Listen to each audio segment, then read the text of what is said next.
إن الحمد لله نحمده ونستعينه ونستغفره ونؤمن به ونتوكل عليه ونعوذ بالله من شرور أنفسنا ومن سيئات أعمالنا من يهده الله فلا مضل له ومن يضلل فلا هادي له وأشهد أن لا إله إلا الله وحده لا شريك له وأشهد أن محمدا عبده ورسوله يا أيها الذين آمنوا اتقوا الله حق تقاته ولا تموتن إلا وأنتم مسلمون يا أيها الناس اتقوا ربكم الذي خلقكم من نفس واحدة وخلق منها زوجها وبث منهما رجالا كثيرا ونساء واتقوا الله الذي تساءلون به والأرحام إن الله كان عليكم رقيبا يا أيها الذين آمنوا اتقوا الله وقولوا قولا سديدا يصلح لكم أعمالكم ويغفر لكم ذنوبكم ومن يطع الله ورسوله فقد فاز فوزا عظيما أما بعد فإن خير الحديث كتاب الله وخير الهدي هدي محمد صلى الله عليه وسلم وشر الأمور محدثاتها وكل محدثة بدعة وكل بدعة ضلالة وكل ضلالة في النار فأعوذ بالله السميع العليم من الشيطان الرجيم من همزه ونفخه ونفثه بسم الله الرحمن الرحيم ألا بذكر الله تطمئن القلوب حاضرین جمعہ، تمام قسم کی حمد و ثنا، تعریف، کبریائی، بڑائی، بزرگی اس اکیلے اللہ وحدہ لا شریک کے لائق و زیبا ہے جو تنہا سارے جہان کا پالنہار ہے۔ وبعدہ درود و سلام نازل ہو محمد مصطفیٰ صلی اللہ علیہ وسلم پر، آپ کے آل پر، اولاد پر اور تمام متبعین پر۔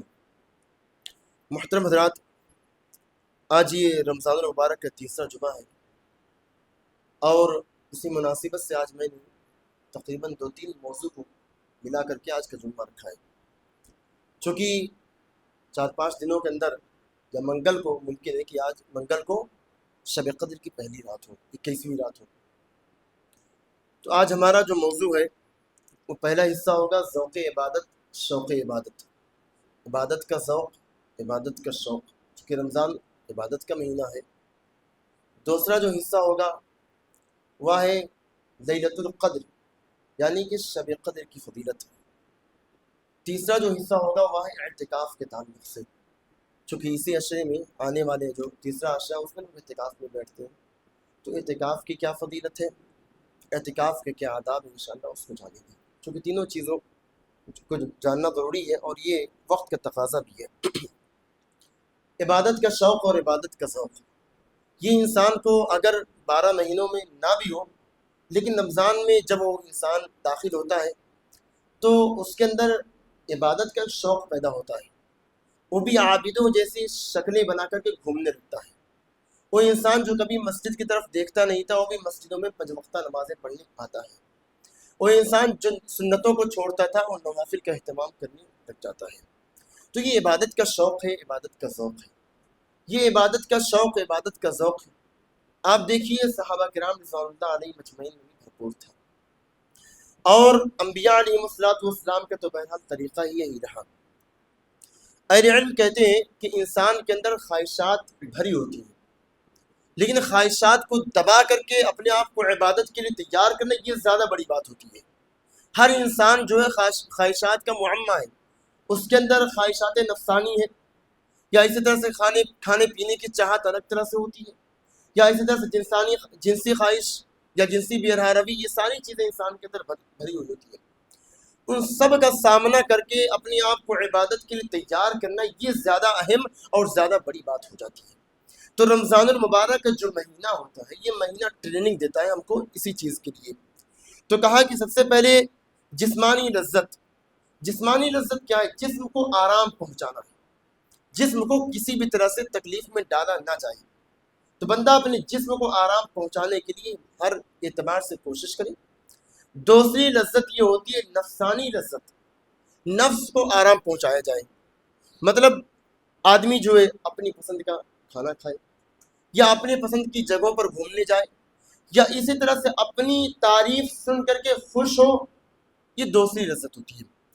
تیسری لذت ہوتی ہے روحانی لذت، روحانی لذت جس کا تعلق روح سے جڑا ہوتا ہے، اور یہی اصل ہے۔ اور روح کو سکون، لذت جو ملے گی تو اللہ تعالیٰ کے قول کی طرف لوٹنا پڑے گا۔ اللہ تعالیٰ کہتا ہے الا بذکر اللہ تطمئن القلوب، کہ دلوں کو جو سکون ملے گا، دل کو جو لذت ملے گی، روح کو جو لذت ملے گی، وہ ملے گی تو اللہ تعالیٰ کے ذکر اور عبادت سے ملے گی۔ اسی طرح سے دیکھیے اللہ تعالیٰ کے ذکر کو، اللہ تعالیٰ کی عبادت کو شریعت نے ابھارا، اسی طرح سے یہ عبادت میں لذت انسان کو اور کم ملے گی جب انسان توحید پر قائم ہو، ایمان و عقیدہ اس کا درست ہو، صحیح سمت پر چلنے والا ہو، اور محمد رسول اللہ صلی اللہ علیہ وسلم کی اتباع کرنے والا ہو، تو آدمی کو عبادت میں لذت بھی ملے گی، سکون بھی ملے گا، مسرت، خوشی اور شادمانی بھی ملے گی۔ تو کہا کہ اگر ایسے آدمی کو اگر تکلیف بھی پہنچے تو صبر کرے گا اور اس کو اس مصیبت میں بھی خوشی ملے گی۔ جیسے موسیٰ علیہ السلام اور جادوگروں کا جو واقعہ ہوا، جادوگر لوگ جب ایمان لے آئے تو بادشاہ یعنی فرعون نے کہا کہ ہم آپ کے ہاتھ اور پاؤں کاٹ دیں گے، تو انہوں نے کیا کہا، انما تقضی هذه الحیات الدنیا، کہ اے فرعون تم تو صرف دنیا میں ہی فیصلہ کر سکتے ہو۔ وہ راضی تھے اس پر بھی کہ ہمارے ہاتھ پیر کاٹ دیا، لیکن ہم تو ایمان لا چکے، ایمان کو چھوڑنے والے نہیں ہیں۔ اسی طرح سے دیکھیے ایک اور واقعہ، اللہ کے نبی صلی اللہ علیہ وسلم کے پاس صحابہ کرام آتے ہیں، اللہ کے نبی دعا کیجیے کہ ہمارے اوپر اتنی ساری مشقتیں ڈالی جا رہی ہیں۔ اللہ کے نبی نے کہا الف لام میم احسب الناس ان یترکوا ان یقولوا آمنا وهم لا یفتنون، کیا تم بھول گئے تم سے پہلے جو لوگ ایمان لائے ان لوگوں کو بھی آزمایا گیا، بلکہ ان کو آروں سے چیر دیا گیا، لیکن وہ لوگ ایمان پر ثابت قدم رہے کیونکہ ان لوگوں نے توحید کو جو ہے لازم پکڑا تھا۔ اسی طرح سے دوسری جو بات ہے، عبادت میں لذت ایسے بھی ملے گی جب ہم عبادت کو احسان کے ساتھ کریں گے۔ احسان کس کو کہتے ہیں؟ احسان کا مطلب ہوتا ہے ان تعبد اللہ کانک تراہ فان لم تکن تراہ فانہ یراک، کہ تم اللہ تعالیٰ کی عبادت اس طرح سے کرو کہ گویا کہ تم اللہ تعالیٰ کو دیکھ رہے ہو، اگر یہ نہیں ہو سکتا تو یہ سوچو اللہ تعالیٰ تمہیں دیکھ رہا ہے، تو اس سے جو ہے ہماری عبادت بہتر ہو سکتی ہے۔ اسی طرح سے بعض سلف کے بارے میں آتا وہ کہتے ہیں ایک نماز کے ختم ہو جانے کے بعد دوسری نماز کا انتظار مجھے بے چین کر دیتا ہے، یعنی ایک نماز ختم ہو گئی ہے، اب میں سوچتا ہوں یار دوسری نماز کا وقت کب ہوگا، میں مسجد میں کب جاؤں گا، دوسری نماز کا وقت کب ہو جائے گا، میں نے ظہر کی نماز پڑھ لی ہے، میں سوچ رہا ہوں عصر کا وقت کب ہوگا، میں بار بار گھڑی دیکھ رہا ہوں عصر کا وقت کب ہوگا، عصر پڑھ لی ہے، مغرب کا وقت کب ہوگا۔ تو یہ نمازوں کا انتظار کرنا، یہ بے چینی دل میں ہونا، یہ ایمان کی لذت کی علامت ہے۔ تو اسی طرح سے اس سے جو ہے بندہ اپنی ایمان کا جائزہ بھی لے سکتا ہے۔ اسی طرح سے بعض لوگ کہتے ہیں، بلکہ بعض سلفی کے بارے میں، غالباً علی رضی اللہ عنہ کے بارے میں کہتے ہیں کہ میں جب چاہتا ہوں کہ میں اللہ تعالیٰ سے بات کروں، جب میں چاہتا ہوں کہ میں اللہ سے بات کروں تو میں نماز پڑھتا ہوں، اور جب میں چاہتا ہوں اللہ مجھ سے بات کرے تو میں قرآن پڑھتا ہوں۔ میں چاہتا ہوں اللہ مجھ سے بات کرے تو میں قرآن پڑھتا ہوں، میں چاہتا ہوں میں اللہ سے بات کروں تو میں نماز پڑھتا ہوں۔ اسی طرح سے بہت سارے صحابہ اور سلف کی مثالیں بھری پڑی ہیں میرے بھائیوں۔ آپ دیکھیے صحابہ کرام کی مثالیں ایک سے ایک ہیں کہ ان لوگوں نے عبادت میں کس طرح سے اپنے آپ کو منہمک کیا اور ڈبویا۔ اسی طرح سے جس طرح ہم عبادت کرتے ہیں اسی طرح سے عبادت کے ساتھ ساتھ اپنے آپ کو گناہوں سے بچانا ضروری ہے، نمبر ایک۔ نمبر دو، گناہوں سے بچا کر اپنے آپ کو برے ماحول سے بچانا ضروری ہے، برے ماحول سے بچانا انتہائی ضروری ہے، ورنہ اگر ہم بری صحبت میں رہیں گے، برے ماحول میں رہیں گے، اپنے آپ کو لاکھ گناہوں سے بچیں لیکن گناہوں کے دلدل میں پھنس ہی جائیں گے۔ احمد بن وہب کہتے ہیں اپنے بارے میں عبدت 50 سنتن، میں نے 50 سال اللہ کی عبادت کی، 50 سال، ایک دو سال نہیں، 50 سال۔ 50 سال میں آدمی بڈھا ہو جاتا ہے، ادھیڑ عمر ہو جاتی ہے اس کی، لیکن مجھ کو عبادت میں سکون نہیں ملا، عبادت میں مجھ کو لذت نہیں ملی، بس فارمیلٹی پوری کرتا رہا، لیکن عبادت میں جو اصل جو عبادت کی روح ہوتی ہے، عبادت میں جو لطف ملتا ہے، لطف مجھ کو نہیں ملا۔ یہاں تک کہ میں نے 3 چیزوں کو چھوڑا تو مجھے نماز میں سکون ملنے لگا، مجھے قرآن میں مزہ آنے لگا، مجھے دیگر عبادتوں میں لطف ملنے لگا. میں نے کیا کیا کیا؟ کہا کہ میں نے سب سے پہلے جو چیز میں نے چھوڑا، میں نے بری صحبت کو چھوڑ دیا، میں نے برے لوگوں کی سنگت کو چھوڑ دیا، میں نے ان سے کنارہ کشی کر لی. اسی لیے کہتے ہیں اگر آپ کے پاس اچھا دوست نہیں ہے نا، اچھا دوست نہیں ہے، آپ اکیلے رہ لیجئے لیکن برے دوست کے ساتھ مت رہیے. اکیلے رہیں گے اللہ آپ کی مدد کرے گا، لیکن برے دوستوں کے ساتھ رہیں گے بھائی جو آپ کے پاس اچھی چیزیں وہ بھی چلی جائیں گی. برے لوگوں سے، برے ماحول سے، برے سماج، معاشرے اور محلے سے دور رہنا چاہیے. یہاں تک کہ اگر ہمارے محلے میں ہمیں دین پہ چلنے میں خطرہ ہو، ہمیں اپنے محلے تک کو بھی چھوڑ کر کے کسی اور محلے میں چلے جانا چاہیے. اس کو کہتے ہیں ہجرت. تو کہتے ہیں میں نے بری چیز کو، بری صحبت کو میں نے چھوڑ دیا تو مجھ کو عبادت میں لذت ملنے لگی، عبادت میں مجھ کو ٹیسٹ ملنے لگا. اور میں نے کیا کیا؟ دوسری چیز میں نے یہ کیا کہ میں لوگوں کی خوشامدی والی باتیں کہنا چھوڑ دیا. میں نے چاپلوسی چھوڑ دی.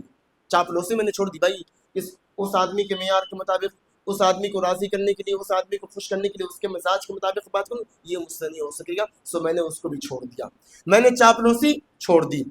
تیسری چیز میں نے یہ کیا؟ دنیا کی لذتیں میں نے چھوڑ دیا تاکہ میں آخرت کی لذت کو پا سکوں. جب میں نے یہ تینوں کام کیا نا تو مجھ کو عبادت میں لذت ملنے لگی، مجھ کو نمازوں میں مزہ آنے لگا، مجھ کو قرآن پڑھتے ہوئے سکون ملنے لگا. یہ تین چیزوں کو میں نے چھوڑ دیا. تو اسی طرح سے میرے بھائی کو اور دیکھیے، وہب بن وہب رحمہ اللہ سے پوچھا گیا حل یجد حلاوت الایمان من یعص اللہ؟ قال لا. کہا گیا کہ جو آدمی گناہ کرتا ہے کیا وہ ایمان کی حلاوت، ایمان کی مٹھاس پا سکتا ہے؟ یعنی گناہ گار آدمی گناہ بھی کر رہا ہے، عبادت بھی کر رہا ہے، نماز بھی پڑھ رہا ہے، تو کیا ایسا آدمی جو ہے عبادت میں مزہ پا سکتا ہے، عبادت میں اس کو سکون مل سکتا ہے؟ کہا نہیں مل سکتا اس آدمی کو. آپ نے آگے کہا ولا من ہم بالمعصیہ.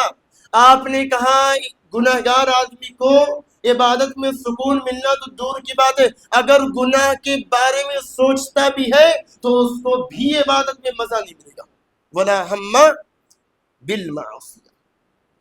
اس طرح سے معلوم چلا کہ اگر عبادت کے تعلق سے اگر ہم ذرا بھی غفلت کیے تو عبادت میں مزہ نہیں ملے گا. دیکھیے بہت سے لوگ ہیں جیسے ان کا 11 مہینہ گزرا جیسے رمضان میں گزرا ہے، لیکن رمضان میں فرق کیا ہے؟ رمضان میں بس کھانے پینے کی چیزیں، ماحول بنا بھائی روزہ ہے، لیکن دل کی جو کیفیت ہونی چاہیے وہ کیفیت نہیں ہو پائی ہے. دل جو بدلنا چاہیے نہیں بدلا ہے، دل میں جو تقویٰ آنا چاہیے نہیں آیا ہے، دل میں جو ڈر، جو خشیت، جو محبت، جو معرفت حاصل ہونی چاہیے نہیں حاصل. کیوں؟ وہی رفتار بے ڈھنگی جو پہلے تھی وہی اب بھی، وہی پہلے والا معاملہ. کیوں؟ یہی چیزیں ہیں. اب دیکھیے آگے فضیل بن عیاض رحمۃ اللہ علیہ وہ اپنے بارے میں کہتے ہیں ایک آدمی رو رو کر کے اللہ تعالیٰ سے خوب دعا کر رہا تھا، رو رو کر کے دعا کرتا. میں دور سے دیکھ رہا ہوں رو رو کے اللہ سے دعا کر رہا ہے. میں نے دل میں کہا کہ یہ آدمی جو ہے دکھاوا کر رہا ہے، دکھانے کے لیے رو رو کے دعا کر رہا ہے. کہتے ہیں فضیل بن عیاض رحمۃ اللہ علیہ میری اس حرکت کا یہ مجھ کو نتیجہ، مجھے سزا ملی کہ 5 مہینے تک میں تہجد کی نماز سے محروم کر دیا گیا. بس میں نے اتنا ہی سوچا تھا ارے یار وہ تو دکھاوے کے لیے دعا کر رہا ہے. ہم لوگ کسی کے بارے میں سے ارے وہ نماز پڑھتا ہے، وہ دکھاوے کی نماز پڑھتا ہے، اس کی نماز اچھی نہیں، اس کا عمل اچھا نہیں، ایسے بولتے ہیں کسی کے بارے میں. اس کا ہماری ایک بات بھی، ہمارا ایک جملہ بھی کسی کے بارے میں ہمیں اپنی عبادت سے پیچھے کر دیتا ہے. جیسے کہ فضیل بن عیاض رحمۃ اللہ علیہ نے صرف سوچا اور کہا ارے بھائی وہ تو دکھاوے کے لیے رو رو کے دعا کر رہا ہے. کہتے ہیں 5 مہینہ تک میں تہجد کی نماز سے محروم کر دیا گیا. 5 مہینہ تک سوچی، 150 رات. یہ اس کا فرق پڑتا ہے بھائی. معمولی چیزیں ہم اس کو معمولی سمجھ کے چھوڑ دیتے، معمولی نہیں ہوتی ہے. اسی طرح سے دیکھیے ابن عمر رضی اللہ تعالیٰ عنہ کے تعلق سے، ابن عمر کی اگر عشاء کی نماز چھوٹ جاتی تھی نا، عشاء کی نماز اگر چھوٹ جاتی تھی تو کہتے پوری رات اللہ کی عبادت میں گزارتے تھے. پوری رات عشاء کی نماز میں چھوٹ گئی جماعت سے، عشاء کی نماز نہیں چھوڑے، عشاء کی جماعت چھوٹ گئی ہے، جماعت چھوٹی ہے بس، تو کہتے ہیں میں پوری رات اللہ کی عبادت میں گزارتا تھا. اور عبید اللہ قواریدی کا میں نے واقعہ بیان کیا تھا پہلے ہی گزشتہ سال، تفسیر قرطبی کا واقعہ جو امام قرطبی نے اپنی تفسیر میں ذکر کیا تھا، کیسے انہوں نے جو عشاء کی نماز مہمان آئے تھے ان کے گھر پہ، اور پھر جو مہمان کی ضیافت میں خاطرداری میں عشاء کی نماز ان کی چھوٹ گئی، اور عراق کی جامع مسجد میں گئے نماز پڑھنے کے لیے تو دیکھا کہ بھائی لوگ نماز پڑھ کے واپس آ رہے ہیں، گھر پہ آئے عشاء کی نماز کو 27 مرتبہ پڑھا. کہا بھائی 27 مرتبہ پڑھا, 27 مرتبہ, چونکہ جماعت سے نماز پڑھنا اور اکیلے نماز پڑھنا 27 درجہ جو ہے فرق ہوتا ہے. 27 مرتبہ عشاء کی نماز کو پڑھا. بیچارے تھک گئے, سو گئے وہیں پر. رات کو خواب دیکھتے ہیں, کچھ لوگ گھوڑ سواری کر رہے ہیں اور سب آگے بڑھ جا رہے ہیں. جو آدمی اس سے بہت پیچھے تھا نا وہ بھی اس سے آگے بڑھ گیا. وہ کہتا ہے اے عبید اللہ تم ہمارا مقابلہ نہیں کر سکتے. پوچھا کیوں بھائی؟ کہا اس لیے کہ ہم نے عشاء کی نماز جماعت سے پڑھی ہے, امام کے ساتھ پڑھی ہے, اور تم نے عشاء کی نماز جماعت سے نہیں پڑھی ہے. اتنا فرق ہے بھائی. امام قرطبی نے اس واقعے کو ذکر کیا اپنی تفسیر کے اندر, تفسیر قرطبی میں.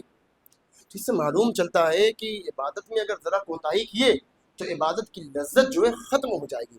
عبادت میں کوتاہی نہیں کرنی چاہیے. غفلت جو ہے ایک اعتبار سے موت ہوتی ہے, اس لیے اللہ کے نبی نے غفلت سے جو ہے بچنے کی دعا بھی کی ہے. اچھا, بعض سلف صالحین کے بارے میں یہ بھی آتا ہے کہ وہ کہتے ہیں کہ میں نے 20 سال تک میں نے اللہ کی عبادت کی, یا 20 سال تک میں نے نمازیں پڑھی.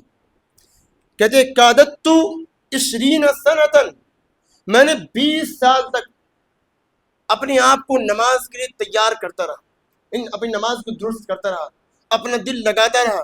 تو 20 سال کے بعد مجھ کو جو عبادت میں نماز میں سکون ملتا ہے. یعنی آپ سوچیے میں فوراً ہاتھ باندھوں مجھ کو عبادت میں مزہ مل جائے, ایسے نہیں ملے گا بھائی. عبادت کے لیے اپنے آپ کو تیار کرنا پڑے گا, ذہن بنانا پڑے گا. اپنے آپ کو ہر اعتبار سے جب تیار کریں گے, ذہن بنا ہوگا, اس کے بعد جب عبادت کریں گے اور احسان کے ساتھ ان تعبد اللہ کأنک تراہ فإن لم تکن تراہ فإنہ یراک, تو عبادت میں مزہ ملے گا. خیر, یہ ہے. ایک اور امر بتا کے بعد یہ موضوع ختم کرتا ہوں. ایک اور امر ہے جس سے عبادت میں مزہ مل سکتا ہے, وہ قرآن کو سمجھ کے پڑھنا یا قرآن کی تلاوت کو کرنا. اب دیکھیں عثمان رضی اللہ تعالیٰ نے قرآن کی تلاوت بہت کثرت سے کرتے تھے. وہ کہتے ہیں عثمان غنی رضی اللہ تعالیٰ عنہ, اگر آدمی جو ہے صحیح ہونا اور گناہوں سے بچے, گناہوں سے اپنے آپ کو محفوظ رکھے, تو قرآن شریف پڑھنے سے کبھی سیر ہوگا ہی نہیں. یعنی قرآن پڑھے گا اکتائے گا ہی نہیں, پڑھتا ہی رہے گا. یہی وجہ امام شافعی رحمۃ اللہ علیہ اللہ اکبر کو سوچ کر کے وہ ہوتا ہے ایک دن میں 2 قرآن ختم کرتے تھے. سوچیے رمضان میں ایک دن میں 24 گھنٹے میں 2 قرآن رمضان میں ختم کر سکتے ہیں, عشرہ ذی الحجہ میں ختم کر سکتے ہیں. فضیلت والے جگہوں پر ایسے پرمیشن ہے, اجازت ہے شریعت کی طرف سے, آپ ایسے موقع پر قرآن ختم کر سکتے ہیں. لیکن عام دنوں میں 3 دن سے پہلے قرآن نہیں ختم کرنا چاہیے. لیکن رمضان کا مہینہ اس میں ختم کر سکتے ہیں, اس میں انشاءاللہ کوئی بات نہیں ہے. امام مالک رحمہ اللہ اپنا پورا کلاس, حدیث کا کلاس بند کر دے رہے ہیں کہ بچوں اب حدیث کا کلاس بند کرو, اب تو یہ قرآن کا مہینہ, آپ قرآن پڑھیں گے اور پڑھائیں گے. اس کا جو ہے دیکھیے کتنا زیادہ فرق پڑتا ہے. عثمان غنی رضی اللہ عنہ کی موت کیسے آئی بھائی؟ آدمی جس چیز میں زندگی گزارتا ہے نا ویسے ہی موت آتی ہے.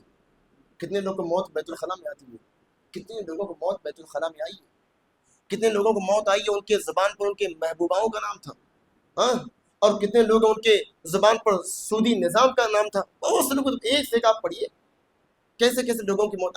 آدمی جیسے زندگی گزارے گا ویسے ہی موت آئے گی. عثمان غنی رضی اللہ عنہ کی جو موت آئی ہے نا قرآن پڑھتے پڑھتے آئی ہے.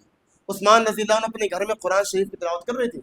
اس ظالموں نے, باغیوں نے, سبائیوں نے جو قتل کیا نا ان کے گھر میں گھس کر کے, تو 15واں پارہ پڑھ رہے تھے سورہ کہف, وَلْيَتَلَطَّفْ, جو بڑا سا لکھا نا وَلْيَتَلَطَّفْ, وہیں پر خون گرا. عثمان رضی اللہ عنہ قرآن پڑھتے پڑھتے اس دنیا سے چلے گئے. تو خیر اللہ تعالیٰ سے دعا کرتے ہیں اللہ تعالیٰ ہم سب کو جو ہے زیادہ سے زیادہ عبادت کرنے کی, صحیح طریقے سے سنت کے مطابق عبادت کرنے کی توفیق عطا فرمائے. آمین تقبل یا رب العالمین.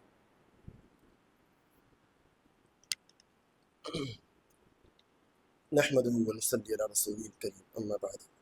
محترم حضرات, اب چونکہ جیسا کہ میں نے کہا کہ شب قدر آنے والی ہے اور منگل کو 21ویں رات ہے, تو شب قدر کے تعلق سے ہمیں معلوم ہونا چاہیے کہ شب قدر کی فضیلت بہت زیادہ ہے.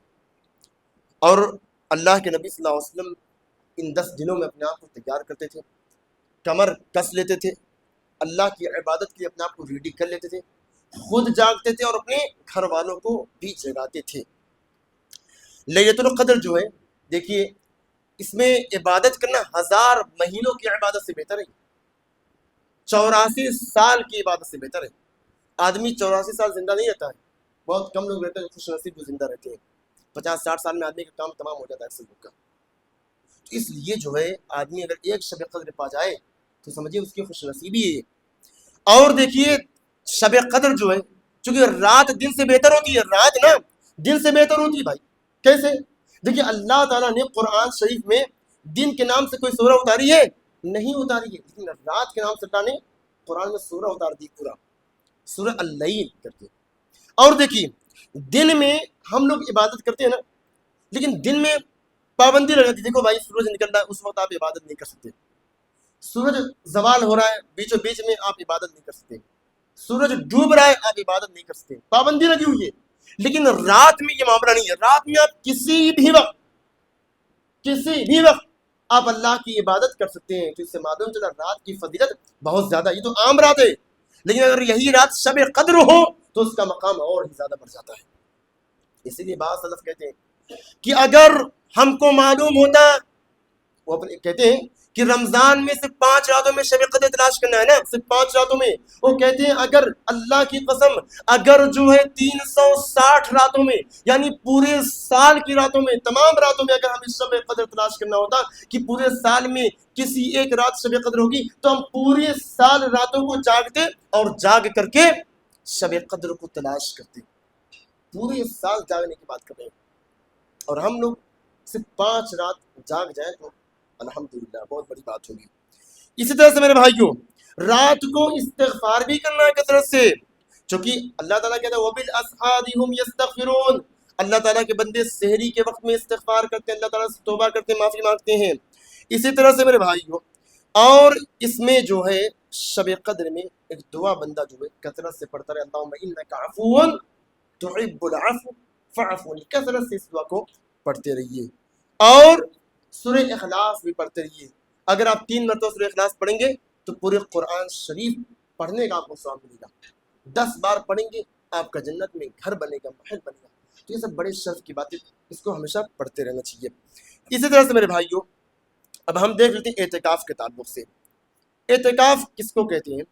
اعتکاف کا معنی ہوتا ہے کسی چیز کو لازم پکڑ لینا، اور یہ وقوف سے بنا ہے۔ شریعت کی نظر میں اعتکاف کہتے ہیں انسان کا خاص حالت کے لیے اپنے آپ کو مسجد میں روک لینا، مسجد میں اپنے آپ کو روک لینا اعتکاف کہلاتا ہے۔ اعتکاف کا حکم کیا ہے؟ یہ سنت اللہ کے نبی صلی اللہ علیہ وسلم کی، اللہ کے نبی صلی اللہ علیہ وسلم اعتکاف کیا کرتے تھے، اور اللہ کے نبی نے آخری اس میں 20 دن کا اعتکاف کیا تھا۔ اور اعتکاف کے تعلق سے کیا اعتکاف 10 دن سے کم کا بھی ہو سکتا ہے، تو اس تعلق سے جو ابن باز وغیرہ کا فتویٰ ہے کہ 1 دن کا بھی اعتکاف کیا جا سکتا ہے۔ وہ دلیل کیا پکڑتے ہیں؟ دلیل وہی عمر رضی اللہ عنہ کی دلیل جو ہے، جیسے عمر رضی اللہ عنہ نے نظر مانی تھی نا، بخاری کی جو روایت ہے، بخاری کی روایت تھی کہ عمر رضی اللہ عنہ نے نظر مانی تھی کہ میں جو ہے 1 دن کا اعتکاف کروں گا جاہلیت میں، تو اللہ کے نبی کے پاس آئے اسلام لانے کے بعد، تو اللہ کے نبی نے کہا تم نے اچھی چیز کی نظر مانی تھی، لہٰذا تم اعتکاف کر دو 1 دن کا، تو اسے دلیل پکڑیں۔ لیکن بہتر یہ ہے 10 راتوں کا پورا کیسے اعتکاف کیا جائے، اعتکاف کرنا چاہیے۔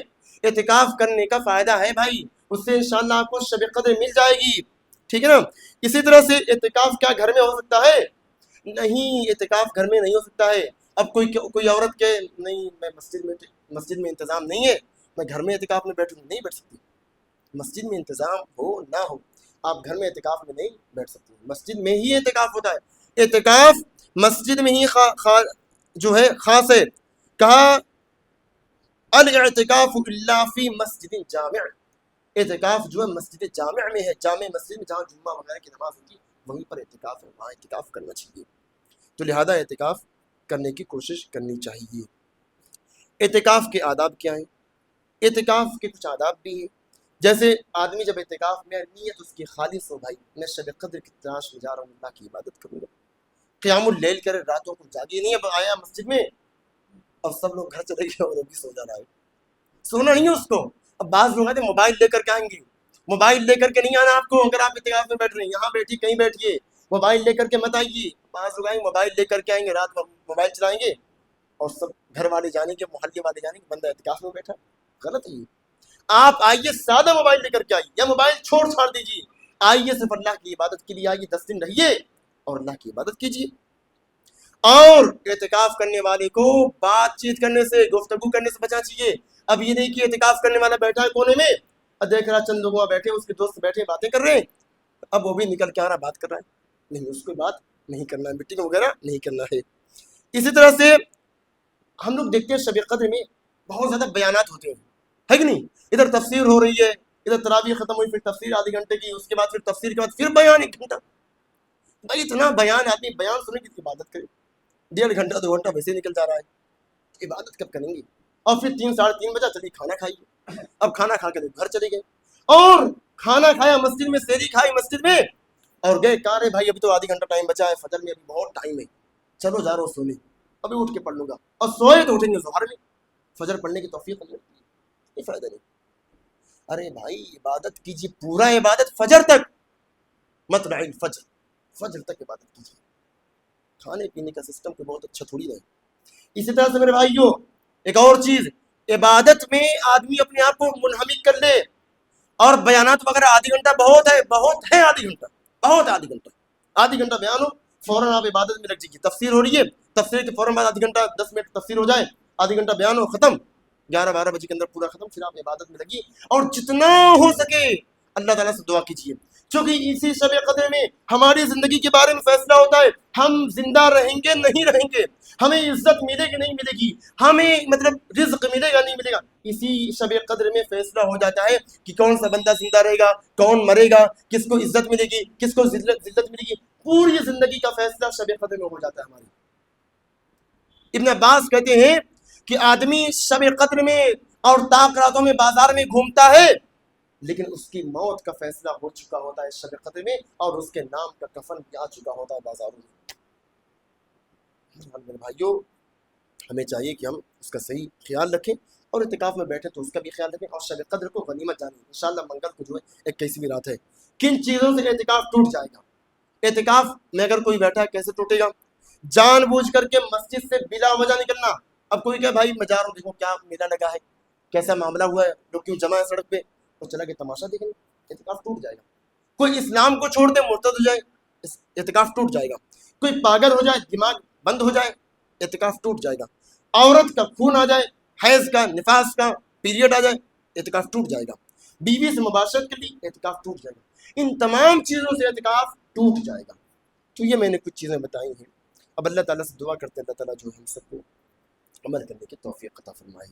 آمین. تقبل یا رب العالمین. ان الحمد لله نحمده ونستعينه ونستغفره ونؤمن به ونتوكل عليه ونعوذ بالله من شرور انفسنا ومن سيئات اعمالنا، من يهده الله فلا مضل له ومن يضلل فلا هادي له، واشهد ان لا اله الا الله وحده لا شريك له واشهد ان محمدا عبده ورسوله.